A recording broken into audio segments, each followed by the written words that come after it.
Hi there, this is Ranjit and I have this new Samsung Galaxy A5 with me, which is a mid-range Android device by Samsung, and we'll be doing the unboxing.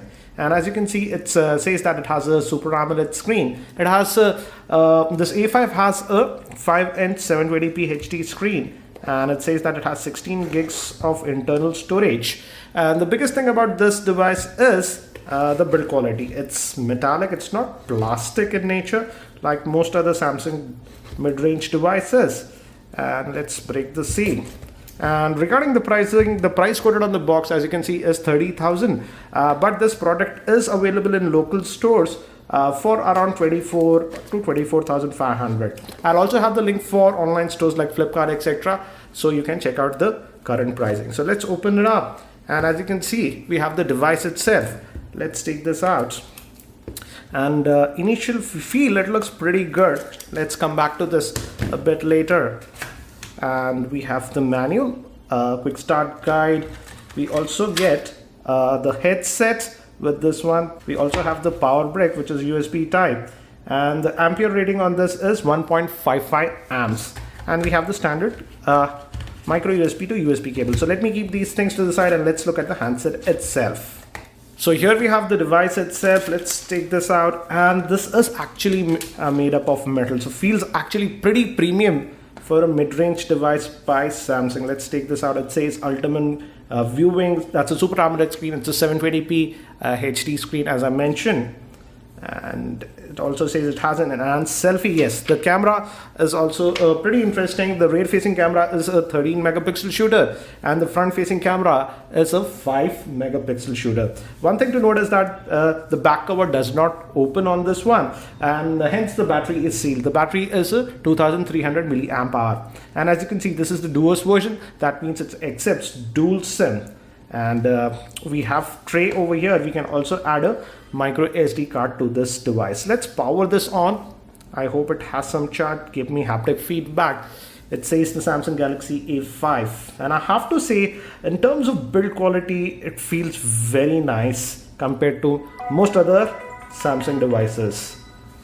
The metal feel looks pretty nice. And by the time it boots, let me give you a physical overview. On the top, actually, we have nothing. This metal chamfered edges we have. We have the power button on this side, and we have these two, using which you can add your SIM cards. That's and even the micro SD card. Moving towards the bottom, we have the 3.5mm headphone jack. The micro. Oops. Let me just set this up. We'll add the SIM card later on. And let's continue. On the bottom we have the micro USB slot, and we also have the main microphone. Again, we have that chamfered edges, so looks pretty good. And on this end we have the volume rocker. Moving towards the back, we have the speaker phone, the 13 megapixel main camera with LED flash Samsung branding. And as I told you, the front facing camera is a 5 megapixel shooter. Let me quickly just connect to my Wi-Fi network and I'll be back. And just connected to my Wi-Fi network, and the good thing is that it supports dual band Wi-Fi, that is 2.4 gigahertz as well as the 5 gigahertz band. So that is nice. And I'll just use the default settings. We'll agree. And I'll add my Google account later on. Let's hit next. And we'll hit finish. So it should be done. Yes, and as you can see, it is done, and we have the auto brightness sensor that is available on this device. So that's nice. And again, I have to say, it feels pretty premium. That is something that we do not actually see with Samsung mid-range devices. And regarding the specs, it sports the Snapdragon 410 chipset. That means it is a quad-core processor. It is clocked at 1.2 gigahertz. You go to system and about the device. As you can see, it is running the Android version 4.4.4. That is KitKat. So that is nice. And let's look at the storage also. As I was saying, it is powered by a 1.2 gigahertz quad-core processor. And this is a 64-bit processor. Let's go to the storage. Internal storage is 16 gigs. But let's see, out of that 16 gigs, how much do we actually get? We get 11.22 GB, but we can also add a micro SD card. Up to 64 gigs is supported. So I feel in storage, it's not an issue. It's decent in storage in my opinion. But let's just move out. And again, these menu systems look like the one we saw on the new Note 4. So it looks like that. And let's just hit the home button. And this is the app tray. And regarding RAM also, that's a good thing. It has 2 gigs of RAM. So pretty decent configuration, I would say. Not cutting edge, but again, pretty decent. Do remember that the Snapdragon 410 chipset is 64-bit based on the ARM Cortex A53 architecture. And these are the apps that are pre-installed. So not a lot of bloatware. We also have the S-Voice and the FM radio. So as we are connected, let's fire up the web browser. I'm using the default web browser. It's going to the Samsung side. Let's just go to rediff.com. This is the default keyboard that we get. And let's hit. And it's going to the mobile version. And as you can see, it loaded it pretty quickly. But let's go to the desktop view. That's the full version of the website. And let's see. Again, it loaded that also pretty quickly in my opinion. Let's try the pinch to zoom gesture now. Yeah, pretty responsive. Let's open up one of the random stories. For example, let's just open this. Oops, I have to click here. Yeah.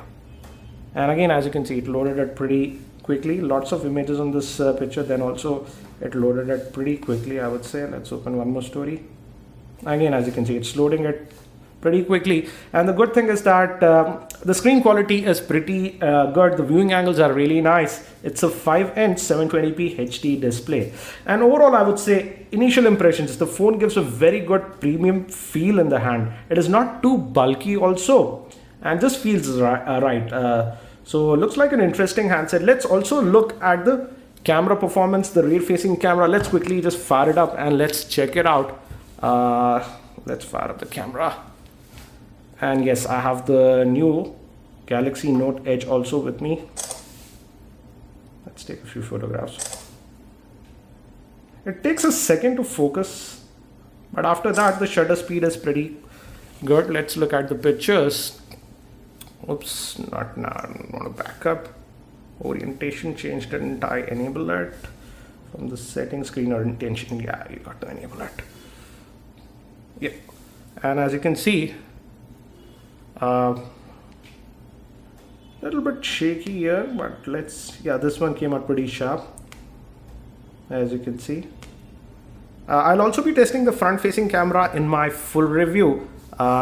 So that's it for now for this very quick unboxing of the Samsung Galaxy A5. If you have any particular questions regarding this device, do post them in the YouTube comments and I'll try to include them in my review. I'll also be soon doing the unboxing for this new Samsung Galaxy Note Edge, so stay tuned to my channel. Thanks for watching. This is Ranjit and I hope to see you in my next video.